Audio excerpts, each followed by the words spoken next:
दो संख्याओं का अंतर 26 है और एक संख्या दूसरी संख्या की 3 गुनी है तो उन्हें ज्ञात करना है। सबसे पहले हमको इस सवाल को समीकरण के रूप में लाना पड़ेगा और तब जाके हम इस सवाल को हल करेंगे। तो सवाल में कह रहा है दो संख्याओं का अंतर 26 है, तो हम जानते हैं कि पहली संख्या, अंतर का मतलब क्या होता है, घटा होता है। हमको पता है कि पहली संख्या दूसरी संख्या से क्या होगी, दोनों के बीच के जो अंतर होगा वो 26 होगा। तो सबसे पहले हम लोग पहली संख्या और दूसरी संख्या मान लेंगे, ठीक है। तो यहाँ पे हम लोग मानेंगे, माना कि पहली संख्या बराबर x, दूसरी संख्या y। अब देखिए, मान लीजिए हम पहली संख्या x और दूसरी संख्या y, और प्रश्न से चलेंगे। प्रश्न में जो कह रहा है वो क्या कह रहा है कि दो संख्याओं का अंतर 26 है, मतलब पहली संख्या और दूसरी संख्या दोनों को मिला के जो अंतर होगा वो कितना होगा, 26 होगा। तो x माइनस वाई बराबर क्या हो जाएगा, 26। ये मेरा फर्स्ट समीकरण आ गया, यानी पहला समीकरण आ गया, ठीक है। अब चलते हैं पुनः। पुनः में हम लोग स्टार्ट करते हैं पुनः के लिए, ठीक है ना। इसमें देखते हैं कि क्या होता है। इसमें दूसरी शर्त में कह रही है कि एक संख्या दूसरी संख्या की 3 गुनी है। तो एक संख्या जो है वह दूसरी संख्या की क्या है, 3 गुनी है, ठीक है। इसमें क्या करना है, हम लोग बराबर के इस पर लाएंगे तो ये माइनस हो जाएगा, बराबर 0, ठीक है। ये समीकरण सेकेंड हो गया, ठीक है ना। अब आगे चलते हैं, आप लोग को या नहीं छोड़ना है, आगे चलना है समीकरण फर्स्ट एवं सेकेंड से। समीकरण फर्स्ट में है x माइनस वाई बराबर 26, उसके बाद है x माइनस 3y बराबर 0। समीकरण फर्स्ट सेकेंड, ठीक है।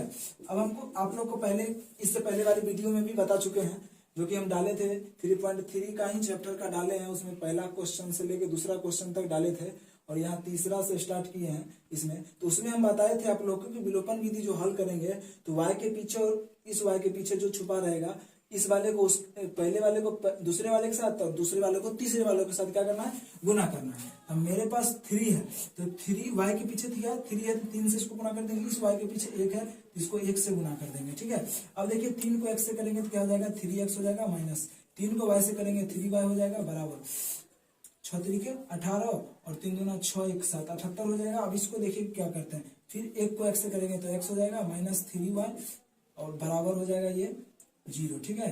आगे देखते हैं, आगे क्या है कि देखिए यहाँ पे चिन्ह क्या है, एकदम सेम है। हमको इसके लिए क्या करना पड़ेगा, चिन्ह को बदलना पड़ेगा। जहां पे प्लस होगा वहां पे माइनस, जहां पे माइनस होगा वहां पे प्लस, लेकिन चिन्ह तीनों में बदलाएगा। क्यों तीनों में बदलाएंगे, क्योंकि हम लोग एक उदाहरण दे रहे हैं, आप लोग ध्यान से देखिएगा। उदाहरण में यह है कि जैसे हम लोग घर में चाहे कहीं भी कोई भी चीज लाते हैं खरीद के, तो सबके लिए लाते हैं, एक के लिए तो नहीं लाते हैं। तो सबके लिए जब हम लाएंगे, ठीक है, तो सबके लिए लाएंगे तो उसी तरीके से यहाँ पे सबके लिए करेंगे, एक के लिए नहीं करेंगे। अगर चिन्ह बदलना है तो सबके लिए बदलेंगे, ठीक है, एक के लिए नहीं बदलेंगे। तो ये मेरा कट गया, ठीक है। और इसमें से क्या हो जाएगा, 2x हो जाएगा और ये क्या हो जाएगा, बराबर क्या हो जाएगा, 78 हो जाएगा, ठीक है। आगे देख लीजिए, आज हम हल कर रहे हैं, x बराबर क्या हो जाएगा, 78/2 हो जाएगा। इसको काटेंगे तो कितना हो जाएगा, 39 हो जाएगा। अब चलते हैं समीकरण सेकंड में x का मान रख के y का मान ज्ञात करने के लिए, ठीक है। देखिए समीकरण यहाँ लिखेंगे, समीकरण फर्स्ट में x का मान रखने पर, देखिए समीकरण फर्स्ट क्या है मेरे पास, x माइनस वाई बराबर 26 है। x का मान है 39 माइनस वाई बराबर 26, माइनस वाई बराबर 26, ये प्लस में 39 है, इधर क्या हो जाएगा, माइनस में 39 हो जाएगा, समझ गए। तो माइनस वाई बराबर मेरा हो जाएगा 13, तो y बराबर क्या हो जाएगा, माइनस, इधर इधर माइनस 13 होगा, माइनस माइनस खत्म, तो ये y बराबर 13 आंसर आ गया।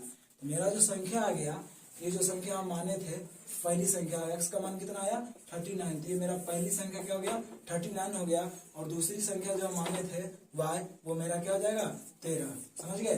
तो यहाँ से हम इस तरह से हम क्या करेंगे, x और y का मान समीकरण में करके उसके बाद x और y का मान क्या करेंगे, निकाल के, और तब जाके हम क्या करेंगे, ये मेरी पहली संख्या और दूसरी संख्या आ जाएगी, कोई दिक्कत नहीं। अब देखिए जैसे ही अंतर का रहा था कि 26 है, अब इस दोनों का अंतर भी देखिए 26 है। मेरा पहला जो समीकरण उसमें कहता था ना, दो संख्याओं का अंतर क्या होना चाहिए, 26 होना चाहिए। ये दोनों को देखिए तो घटा के 26 आपका पूर जाएगा, ठीक है। और दूसरा समीकरण में कहता है एक संख्या दूसरे में 3 गुनी है, तो 3 गुनी है ना, 13 तिया 39, यानी मेरा दोनों समीकरण जो हम बनाए हैं वो इससे क्या साबित होता है कि सही है। अगर ये नहीं मिलता, 3 गुनी नहीं होती, घटाने के बाद 26 अंतर नहीं आता, इसका मतलब मेरा सवाल क्या है, गलत है। लेकिन यहाँ तो सब कुछ आ रही है, इसका मतलब मेरा सवाल पूरा सही है। समझ गए। आगे हम चलेंगे दूसरे क्वेश्चन पे, ठीक है ना।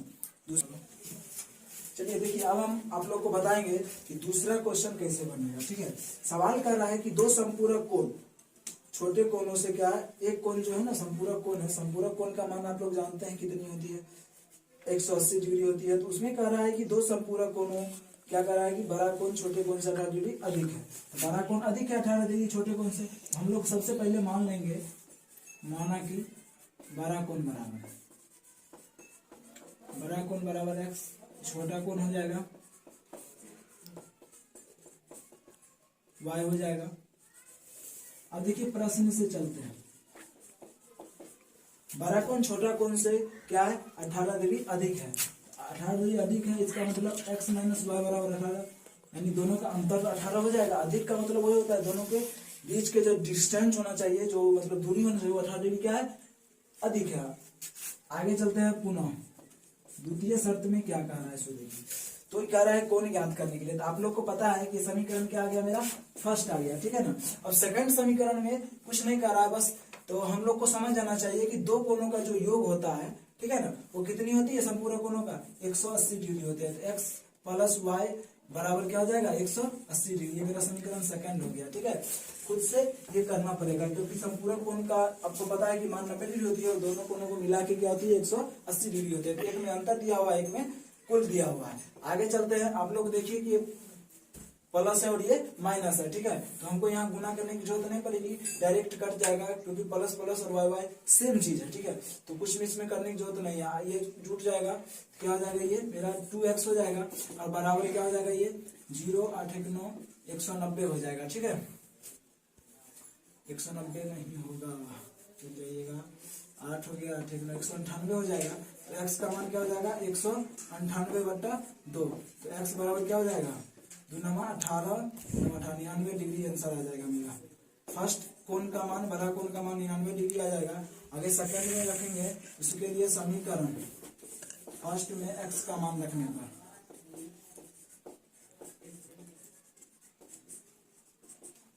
मेरा समीकरण फर्स्ट हो गया आपका x माइनस वाई बराबर 18 डिग्री, ठीक है।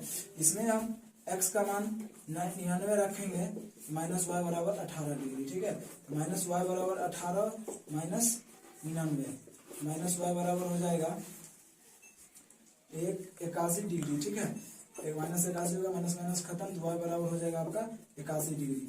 तो इससे साबित होती है कि मेरा जो बड़ा कोण है वो क्या हो जाएगा, 99 डिग्री, और छोटा कोण क्या हो जाएगा, 81 डिग्री। और ये दोनों का जो अंतर होगा, अंतर मतलब दोनों का जो बड़ा कोण छोटे कोण में जो अंतर होगा वो 18 डिग्री होगा, जो कि ये समीकरण में दिया गया है, पहले ही दिया गया है क्वेश्चन में। तो ये इससे साबित हो जाता है, घटाने के बाद 18 डिग्री आ जाती है। तो इससे साबित होता है कि मेरा जो समीकरण बना है वो सही है। और आप लोग देखिए कि जैसे एक्स और वाई का मान निकला, बड़ा कोण छोटा कोण पूछे तो 99 हो जाएगा, बड़ा कोण छोटा कोण 81 हो जाएगा, और दोनों का अंतर भी 18 है। तो कितनी आसानी से बन गया। बस आप लोग को ये ध्यान रखना है कि विलोपन विधि से हल करना है। ऐसा नहीं है कि विलोपन विधि से ही हल करना है, इसमें 3 विधियां होती है इसको हल करने के लिए, जो कि हम फर्स्ट विधि आपको बता रहे हैं विलोपन। आगे वाले वीडियो में हम आपको प्रतिस्थापन विधि भी बताएंगे। बस आप पहले विलोपन विधि सीख लीजिए, क्योंकि प्रतिस्थापन विधि भी क्वेश्चन रहेगा बोर्ड में। जब जाइएगा तो वहाँ विलोपन नहीं देके प्रतिस्थापन दे देगा, तो उस समय ये विधि आपको काम नहीं करेगा। आंसर तो एक ही आएगा, लेकिन ये विधि आपका काम नहीं करेगा, आपका प्रतिस्थापन विधि काम करेगा, जो कि हम अगले वीडियो में आप लोग को बताएंगे, ठीक है। आगे चलते हैं हम लोग तीसरे नंबर क्वेश्चन। एक क्रिकेट टीम के कोच ने 7 बल्ले तथा 6 गेंद 3800 रुपया में खरीदी। बाद में उसने 3 बल्ले तथा 5 गेंद 1750 रुपया में खरीदी। तो प्रत्येक बल्ले और प्रत्येक गेंद का मूल्य ज्ञात करना है। एक क्रिकेट टीम होता है, उसका एक कोच होता है। आप सबको पता, हर चीज में कोई ना कोई कोच होता है। जैसे पढ़ाई में एक टीचर होते हैं, उसी तरह कोच, कोई भी खेल हो उसका एक कोच होता है। जैसे हमारे माता पिता होते हैं, उसी तरह हर चीज उस कोच का मतलब, जैसे हमारे माता पिता होते हैं उसी तरह कोच का क्या होता है, एक माता पिता होते हैं, ठीक है। तो वो कोच का जो था, उन्होंने क्या किए हैं, 7 बल्ले तथा 6 गेंद 3800 रुपया में खरीदे हैं। हम लोग के यहाँ से समीकरण बनाना है, ठीक है। तो सबसे पहले हम लोग मानेंगे, माना कि बल्ले की कीमत बराबर एक्स गेंद की कीमत वाई। आगे हम लोग चलते हैं प्रश्न से। 7 बल्ले तथा 6 गेंद 3800 रुपया में खरीदे हैं। 7 बल्ले हैं 7x हो जाएगा प्लस 6 गेंद है तो 6y बराबर 3800 रुपया हो जाएगा। ठीक है, ये मेरा समीकरण फर्स्ट हो गया, समझ में आ गया। आगे फिर चलते हैं प्रश्न से। पुनः में है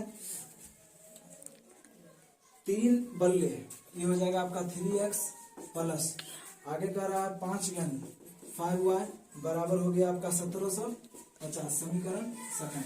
ठीक है, हम लोग क्या करते हैं, यहाँ से क्या होता है कि 5 को क्या करना है, गुना करना है, 6 को गुना करना है इससे। ठीक है, अब देखिए क्या हो जाएगा, 7 5 35x प्लस 6 5 30y बराबर क्या हो जाएगा आपका 8 5 40 को 0 हाथ में की 4 5 दिया 15 19,000 हो जाएगा। ठीक है, आगे चलते हैं हम लोग 18x प्लस 30y बराबर हो जाएगा आपका ये 0 6 5 30 के 0 हाथ में की 3 7 6 42 3 45 के 5 हाथ में की 4 6 4 10 10,500 हो जाएगा। ठीक है, अब यहाँ से हम लोग देखिए कि सब कुछ मेरा सेम है, ये दोनों को सेम आ गया, लेकिन प्लस प्लस का चिन्ह है, किसका है, प्लस प्लस का है, जिसमें हम लोग क्या करेंगे, माइनस कर देंगे। ठीक है, ये खत्म।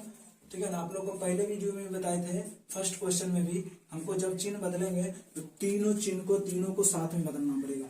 ऐसा नहीं है कि एक को देंगे दूसरे को नहीं बदलेंगे तो गलत हो जाएगा। ठीक है, आगे इसमें क्या होगा, घट जाएगा तो ये क्या हो जाएगा 17x हो जाएगा। ठीक है, अब यहाँ पे देखते हैं क्या होता है, 0 10 में से 5 जाएगा, 5 बचेगा 8 यानी 850 हो गया। ठीक है, 850 नहीं 8,500 हो गया। तो देखिए 8,500 बट्टे 17 बचे 85, तो x का मान क्या हो गया मेरा 5,000 हो गया। ठीक है, 500 हो गया, कितना हो गया 500। आगे हम लोग चलेंगे, आप लोग बराबर यहाँ मत छोड़िएगा। ठीक है, चूंकि और यहाँ नहीं छोड़ना है। आगे हम लोग चलेंगे समीकरण फर्स्ट में x का मान रखने पर, ठीक है, समीकरण मेरा फर्स्ट है 7x प्लस 6y बराबर 3800। ठीक है, अब आप यहाँ पे समीकरण फर्स्ट छोड़ के समीकरण सेकंड भी रख सकते हैं तो कोई दिक्कत नहीं हो सकता। ठीक है, आप फर्स्ट लीजिए या सेकंड लीजिए, आप इसमें मान रख सकते हैं, इसमें भी रख सकते हैं, आंसर उतना ही आने वाला है। x का मान हो गया आपका कितना 500 रुपया। ठीक है, प्लस 6y बराबर 3800। अब देखिए 7 बचे 3500 प्लस 6y बराबर 3800। 6y बराबर क्या हो जाएगा 3800 माइनस 3500, 6y बराबर हो जाएगा मेरा 3000। ठीक है, 300 हो जाएगा, सॉरी 300 होगा, y बराबर हो जाएगा 300 बट्टा 6, ये कट गया तो कितना बच गया 50। कहने का अर्थात एक बल्ले की कीमत आपको आ गई, एक बल्ले की कीमत आपको आ गई 500 रुपया और एक गेंद की कीमत कितना आ गई 50 रुपया। ठीक है, तो यहाँ से क्या करना है कि हम लोगों को, आप अगर इसको हल कीजिएगा और इसको हल कीजिएगा तो आपका 3800 पुर जाएगा। वैसे आप देख लेते हैं कि सही में पुरता है कि नहीं पुरता है। ठीक है ना, जांच करने का फॉर्मूला टेंशन हो जाएगा खत्म। 7x प्लस 6y बराबर 3800 है। देखिए 7 गुने x का मान 500 प्लस 6 गुने x का मान y का मान 50। ठीक है, बराबर 3800 आना चाहिए। अब देखिए 7 5 35 प्लस 6 5 30 बराबर 3800 है ना। अभी दोनों को हम लोग जोड़ेंगे तो कितना हो जाएगा 3800 हो जाएगा। ठीक है ना, हो गया ना। अब देखिए मेरा प्रूफ हो गया, मैंने जो ये सवाल बनाए हैं, जो मान आया है वो क्या आया है, बिल्कुल सही आया है।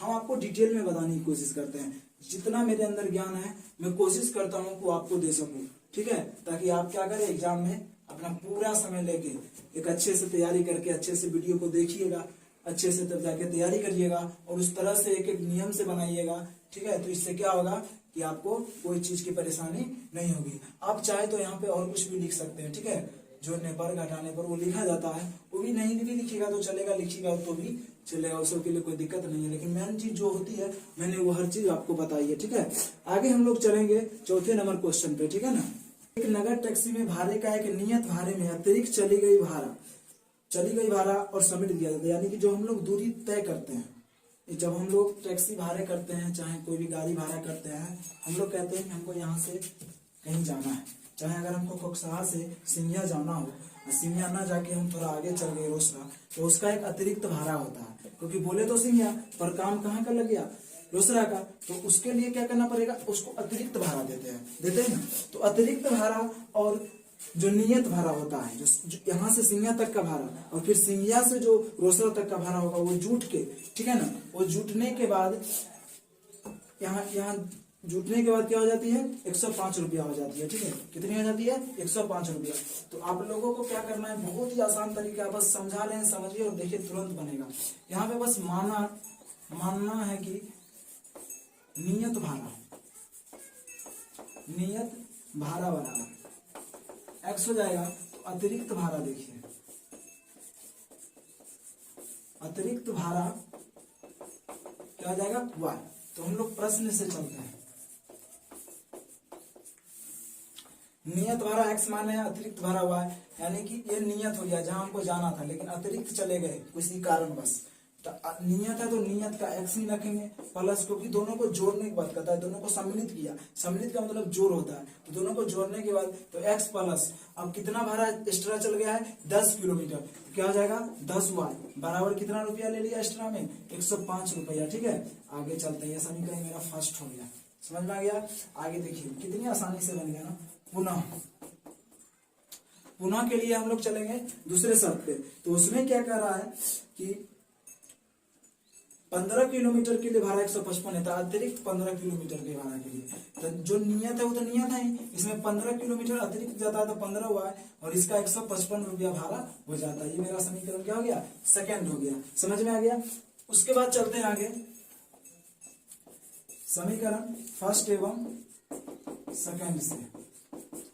ठीक है, अब ये देखिए समीकरण मेरे पास फर्स्ट क्या है, x प्लस 10y बराबर 105 है, इसमें क्या है x प्लस 15y बराबर 155 है। समीकरण फर्स्ट एवं सेकंड है। ठीक है, अब यहाँ से हम लोग को क्या करना है, हल करना है। अब देखिए हमारा या तो x को काटे या तो y को काटे, ठीक है, उससे हमको कोई मतलब नहीं है, लेकिन काटना है किसी न किसी को।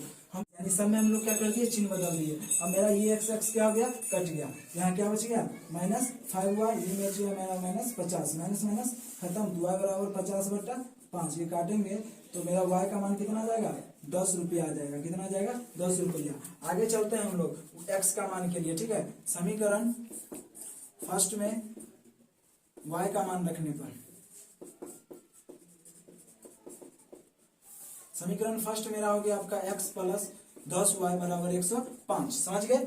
आगे देखिए x का मान कितना, x का मान तो नहीं आया, x का मान ज्ञात करना, y का मान आया हुआ है। तो y का मान मेरा 10 है, तो क्या हो जाएगा 105। तो x प्लस 10 दाएं की 100 बराबर 105। तो x बराबर क्या हो जाएगा, 105 माइनस 100, तो x बराबर 5 रुपया। ठीक है, अब आप लोग को हम बता देते हैं, ध्यान से देखिए, कुल भाड़ा जब हम ज्ञात करेंगे, ठीक है, कुल भाड़ा बराबर नियत भाड़ा, जो मेरा नियत भाड़ा हुआ 100 और प्लस जो अतिरिक्त भाड़ा हुआ सब जोड़ेंगे। ठीक है, तो कुल भाड़ा, क्योंकि सवाल में कर रहा है कुल भाड़ा, तो मेरा नियत भाड़ा आपको पता है 5 रुपया हुआ, क्योंकि नियत भाड़ा x माने थे, तो x का मान कितना आ गया 5 रुपया, और कुल भाड़ा मेरा कितना है 10 रुपया है। कितना है, 10 था, तो 10y है, इसको क्या करेंगे 10y लिख देंगे। ठीक है, 5 प्लस 10y, 10 गुने इसमें और 15y है दोनों में, तो 10 गुने 10 प्लस 15 गुने 10। ठीक है, अच्छा से हम लिख देते हैं, आप लोग को नहीं दिखता होगा।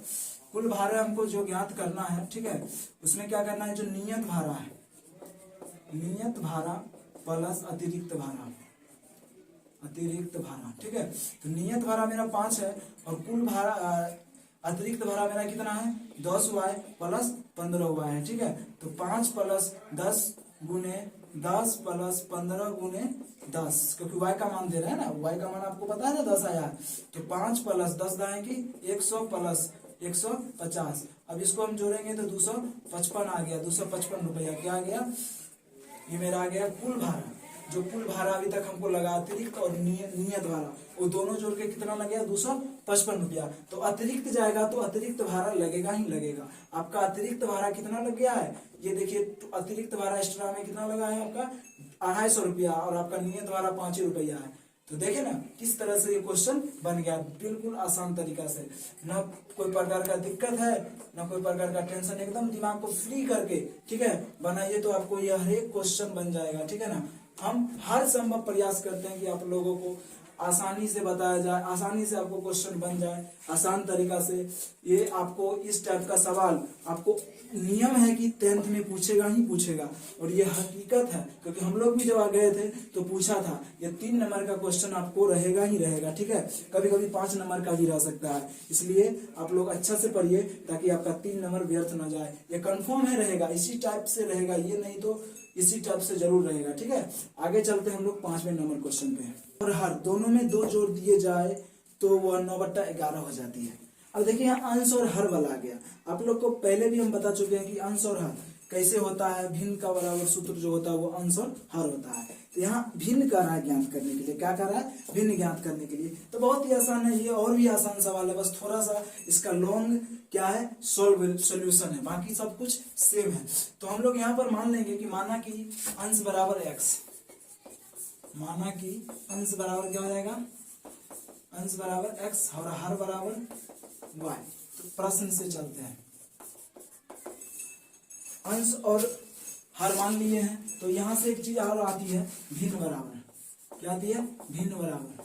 भिन्न बराबर सूत्र हो जाएगा आपका x/y, ठीक है। तो प्रश्न से चलते हैं, उसमें कह रहा है अंश और हर दोनों में 2 जोड़ना है, इसमें भी 2 जोड़ना है और इसमें भी 2 जोड़ना है, ठीक है। तो देखिए कितनी आसानी से बनेगा। जोड़ने का बात कर रहा है, जोड़ने का मतलब जोड़ होता है, ठीक है। तो यहाँ पे x + 2 और y + 2 बराबर कितना हो जाएगा, 9/11 हो जाती है। कितनी होती है, 9/11, ठीक है।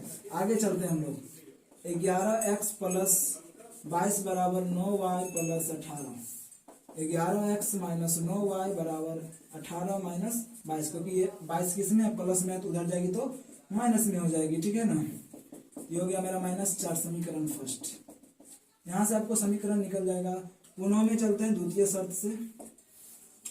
उसमें आप क्या क्या कहता है कि यदि अंश और हर दोनों में 3 जोड़ दिया जाए, तो 3 जोड़ना है अंश और हर में, इसमें भी 3 जोड़े, इसमें भी क्या जोड़े, 3 जोड़े, तो क्या हो जाएगा, ये बराबर 5/6 हो जाती है। क्या हो जाती है, 5/6। तो 6x + 18 बराबर 5y + 15, ठीक है। 6x - 5y बराबर 15 - 18, 6x - 5y बराबर -3। ये मेरा समीकरण क्या हो जाएगा, सेकेंड हो जाएगा, ठीक है। अब चलते हैं हम लोग समीकरण फर्स्ट एवं सेकेंड से। समीकरण फर्स्ट एवं सेकेंड से, समीकरण फर्स्ट आपके सामने में दिया हुआ है, x - 9y बराबर -4, और उसके बाद है 6x - 5y बराबर -3, ठीक है। रुकिए, देखिए अब यहाँ से हम लोग क्या करेंगे, हल करेंगे। समीकरण फर्स्ट एवं सेकंड है, आपको भी पता है कि इससे पहले भी बता चुके हैं कि y के पीछे 5 है और इस y के पीछे 9 है, तो उस वाले को, फर्स्ट वाले को सेकंड वाले के साथ गुना करना है और सेकंड वाले को फर्स्ट वाले के साथ। तो फर्स्ट वाला क्या है, 9 है, और सेकंड वाला 5 है। कोई दिक्कत है किसी को?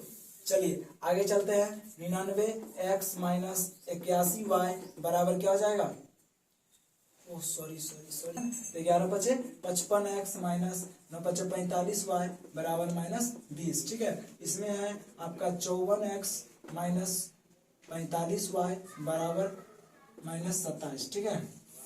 अब देखिए, अब हम जो 45 को काटेंगे तो वो माइनस और माइनस है, यानी दोनों जब माइनस रहेगा तो ये कटेगा नहीं, ये जुड़ जाएगा। तो हमको क्या करना होगा, चिन्ह को चेंज करना पड़ेगा, इसी को नहीं करना पड़ेगा, तीनों को चेंज करना पड़ेगा, ठीक है। चिन्ह बदल दिया, ये कट गया आपका, और ये क्या बच गया, x बच गया, ठीक है। और ये आपका 7 हो गया, घटाएंगे तो 7 हो जाएगा, क्योंकि प्लस में और ये माइनस में है, तो 7 आ जाएगा आंसर मेरा, x का मान, ठीक है। x का मान 7 आ गया। आगे चलते हैं, समीकरण फर्स्ट में x का मान रखने पर, ठीक है। समीकरण फर्स्ट में x का मान रखने पर,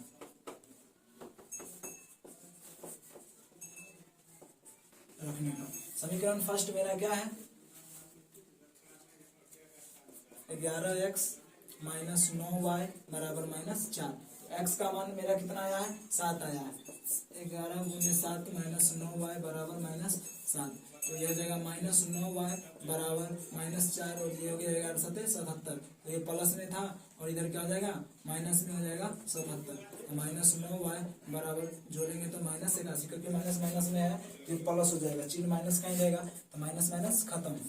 तो y का मान कितना आ जाएगा 81/9, काटेंगे तो y का मान 9 आ गया। ठीक है, देखिए कितनी आसानी से x और y का मान आ गया। अब हमको कुछ नहीं करना है, ठीक है, सवाल जो कहता है वही करना है। सवाल मेरा कह रहा है भिन्न क्या होगी, तो भिन्न आपको पता है x/y है, तो x का मान मेरा कितना आया था 7 आया था, y का मान 9 आया, तो मेरा भिन्न कितना हो गया 7/9 हो गया। ये आपको लिखना पड़ेगा भिन्न बराबर, नहीं तो फिर गलती हो जाएगा सवाल, क्योंकि x y का मान निकाल के छोड़ना नहीं है, यहाँ पे फिर नीचे में लिखना पड़ेगा आपको x भिन्न बराबर x/y, उसके लिए 7/9 होगा। x का मान 7 और y का मान 9। ठीक है, तो देख लिए ना भिन्न कैसे ज्ञात होता है। और एक बात और याद रखिएगा, भिन्न बराबर जो सूत्र होता है वो अंश बट्टा हर होता है।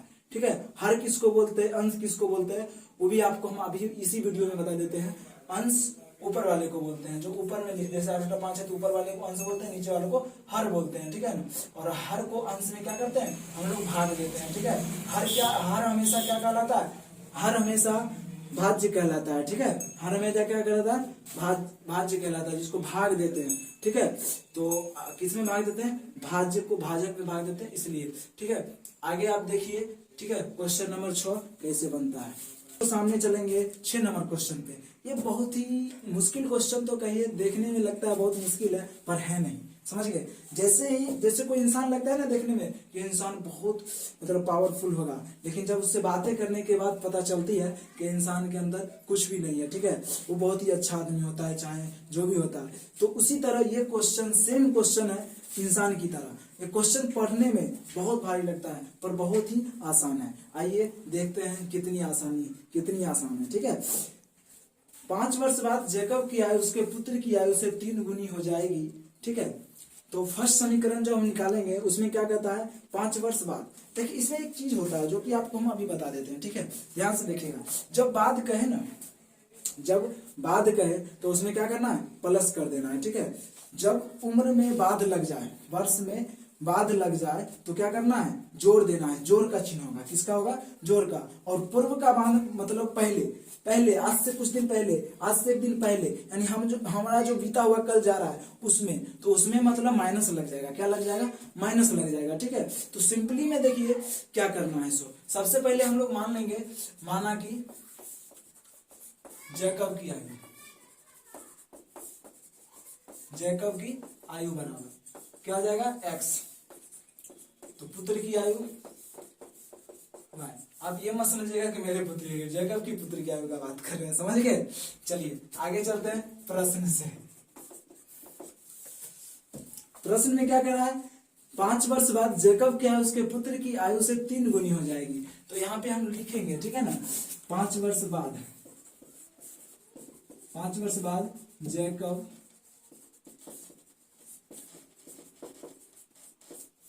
जैकब की आयु बराबर, ठीक है, तो हो जाएगा x + 5। ठीक है, सेम चीज यहाँ पे वही चीज लिखेंगे, 5 वर्ष बाद पुत्र की आयु, जैकब की जगह पुत्र लिखेंगे। ठीक है, पुत्र की आयु y + 5।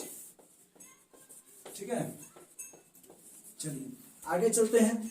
आपको पहले बताएं, बाद कहेगा तो प्लस देना है और पहले कहेगा तो माइनस देना है। तो समीकरण लेके चलते हैं। ठीक है, सवाल में क्या कर रहा है कि 3 गुनी हो जाएगी। ठीक है, पुत्र की आयु की 3 गुनी हो जाएगी। देखिए तो x + 5 बराबर y + 5, और ये हो जाएगा कितना, 3 गुनी हो जाएगी। पुत्र से 3 गुनी हो जाती है जैकब की आयु, तो x + 5 बराबर 3y + 15। ठीक है, तो यहाँ पे क्या हो जाएगा, x + 5, सॉरी ये क्या हो जाएगा, इधर माइनस आ जाएगा 3y, और ये क्या हो जाएगा 15, और ये प्लस में है तो -5, तो x - 3y बराबर क्या हो जाएगा 10। समीकरण फर्स्ट। देखिए कितनी आसानी से आ गया। तो बस आपको क्या करना है, ये देख लेना है हमेशा कि बस बाद देखना है और पहले देखना है। ये 2 चीज हमेशा याद रखिएगा। और इसमें 5 रहे, 7 रहे, 8 रहे, 10 रहे, कुछ भी रहे, 5 है तो +5, 10 है तो +10, 7 है तो +7, बस कुछ नहीं करना है। ठीक है, आगे चलते हैं समीकरण हम लोग सेकंड के लिए। कहां चलते हैं, समीकरण सेकंड के लिए। समीकरण सेकंड के लिए चलते हैं, खोजेंगे कैसे समीकरण सेकंड आएगा।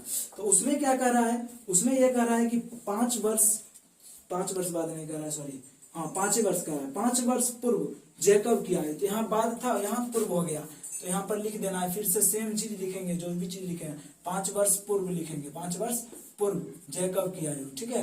क्या लिखेंगे? जैकब की आयु। तो जैकब की आयु क्या हो जाएगी? 5 वर्ष पूर्व, x माइनस 5 हो जाएगी, ठीक है ना। और 5 वर्ष पूर्व फिर उसके पुत्र की आयु, ठीक है, क्या हो जाएगी? y माइनस 5 होगी।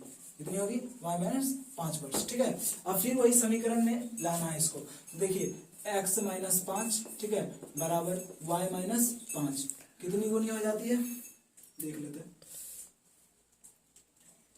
7 गुनी हो जाती है। यहाँ पे क्या करना है? 7 गुनी, क्योंकि पुत्र की आयु से पिता की आयु कितनी गुनी होती है? 7 गुनी। तो x माइनस 5 बराबर 7y माइनस 35, ठीक है। तो x माइनस 7y बराबर माइनस 35, और ये क्या हो जाएगा? प्लस 5, ठीक है। तो x माइनस 7y बराबर क्या हो जाएगा? माइनस 30। समीकरण सेकंड। देखिए कितनी आसानी से मेरा समीकरण आ गया। मेन होता है आपका कोई भी सवाल का, इस सवाल का, इस टाइप के सवाल का समीकरण निकालना। अगर आपका समीकरण निकल गया तो आप विलोपन विधि से, प्रतिस्थापन विधि या वज्रगुणन विधि, कोई भी तरीका से आप अपना x और y का मान ज्ञात करके, और उसके बाद पुत्र और पिता की आयु आराम से ज्ञात कर सकते हैं, ठीक है। आगे हम लोग चलेंगे समीकरण सेकंड, फर्स्ट एवं सेकंड को लेके x और y का मान ज्ञात करने, ठीक है। देखिए अब हम आप लोग को जो बताने वाले हैं, उस जो जैकब की आयु, उसके पुत्र की आयु जो बता रहे थे, उसका समीकरण ये है, ठीक है। इसमें हल कैसे करना है वो देखिए। तो आप लोग ये देख ही रहे हैं कि ये दोनों क्या है? सेम सेम है, ठीक है। सेम सेम है तो हम यहीं पर क्या करेंगे? माइनस कर देंगे, इसको प्लस कर देंगे, इसको प्लस कर देंगे, ठीक है। तो ये प्लस माइनस क्या हो जाएगा? आपका कट जाएगा, ठीक है। तो ये प्लस में 7y, माइनस में तो क्या हो जाएगा? 4y हो जाएगा, बराबर ये क्या हो जाएगा? प्लस है, ये भी प्लस है, तो क्या हो जाएगा? 40 हो जाएगा। तो y का मान क्या हो जाएगा? 40/4। तो y का मान कितना हो जाएगा? 10 वर्ष। कितना हो गया? 10 वर्ष, ठीक है। आगे चलते हैं हम लोग, ठीक है ना। आगे चलते हैं समीकरण फर्स्ट में y का मान रखने पर। समीकरण फर्स्ट मेरा है x माइनस 3y बराबर 10। x का मान हमको नहीं निकालना है, जानते तो नहीं है। तो 3 माइनस y का मान कितना आया है? 10 आया है, ठीक है। क्या हो जाएगा? 10, और ये है माइनस से तो प्लस में चल जाएगा 30 उधर। तो x का मान कितना हो जाएगा? 40 वर्ष हो जाएगा, ठीक है ना। देखिए कितनी आसानी से x और y का मान आ गया। अब यहाँ से हम लोग क्या करेंगे कि उसकी उम्र का ज्ञात करेंगे। लेकिन किस उम्र के बारे में बात कर रहे हैं? सो देखिए, तो हमको जैकब की जो आयु थी, जैकब की आयु कितनी थी? x थी। तो x का मान कितना आ गया? 40 वर्ष। कितना आ गया? 40 वर्ष। और उसके पुत्र की आयु जो थी, उसका नाम तो नहीं पता है, पर पुत्र दिया हुआ है, ठीक है। तो y था, और इसका मान क्या हो गया? इसका मान 10 वर्ष हो गया। तो आप देख सकते हैं कितनी आसानी से मेरा ये आ गया, ठीक है ना, आंसर। तो कुछ नहीं करना है, बस आप लोगों को क्या करना है कि क्वेश्चन को पढ़ना है, और इसमें इस टाइप के सवाल में जितना भी क्वेश्चन आएगा उसमें बाद और पहले, ये 2 चीज हमेशा याद रखना है। क्या ज्ञात करना है? बाद और पहले। और आप लोग को जो उसमें 3 गुनी या 5 गुनी हो जाएगी, तो उसमें क्या होती, किसकी बारे में बात करता था? देखिए एक ट्रिक बताते हैं, ठीक है ना। वहां पे क्या करना है कि आपको समझ में नहीं आए ना, तो याद रखिएगा कि अगर पिता है तो पुत्र से तो उम्र ज्यादा होगा ही, तो उसी में लगाना है 3 गुनी या 4 गुनी 7 गुनी जो भी होगा, पिता के आयु में ही क्या करना है? लगा देना है। समझ गए ना? बस और कुछ नहीं करना है। बाकी जो भी होगा वो आपको तुरंत से मिल जाएगा, ठीक है, आंसर आ जाएगी, ठीक है ना।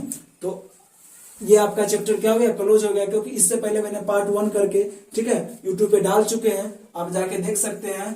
एक का पूरा और 2 नंबर का क्वेश्चन, ठीक है। और आज जो हम आप लोग को बताए हैं वो 3 का, ठीक है, 3 का पूरा बताए, 6 का 6 क्वेश्चन, और आज बताए हैं। लगभग कल तक ये यूट्यूब पर चढ़ भी जाएगा, और आप लोग आसानी से इसको देख के क्या करिएगा?